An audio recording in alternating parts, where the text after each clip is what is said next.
What's up guys, welcome back to another video. So in today's video I'm going to be showcasing you how to fix your iPhone 17 Pro Max or the iPhone 17 Air that does not turn on. What you want to do is follow these simple steps to quickly fix it. Now the very first thing which I recommend is charging your phone at least for half an hour before trying this method. So just go ahead and charge it either through the wire or wirelessly.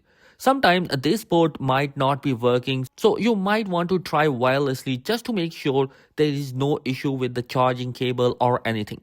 Now once you have charged it for at least half an hour, even an hour or so, you are going to follow these quick steps. So you are going to see the volume up, volume down button and this side button on the right side. What you need to do is quickly press and release the volume up, volume down and then hold on to the side button and keep on holding for as long as you need to until you can see the Apple logo appears on the screen. So here as you can see, I'm holding on to it, still just waiting for the Apple logo to appear and when it finally happens, I let go that side button.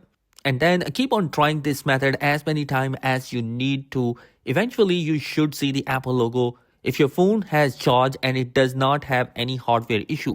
So again, all I did was quickly press and release the volume up, volume down in a sequence, one after another, and then I was holding down this big side button until I saw the Apple logo appears. I will do it one more time again, volume up, volume down, and then I hold on to this side button.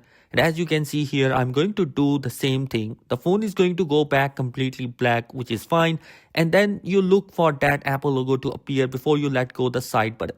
Essentially, it will fix the iPhone 17 that is not turning off or won't turn on, just like that. And this method will not delete any of your data. Things like photos, videos, apps, music, documents, anything you have on your phone will still be there.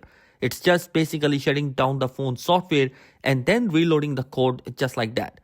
So guys, that is it in this particular video. I hope this video will be helpful for you. If you have any question or query, comment down below. Thanks for watching. Be sure to subscribe. Peace.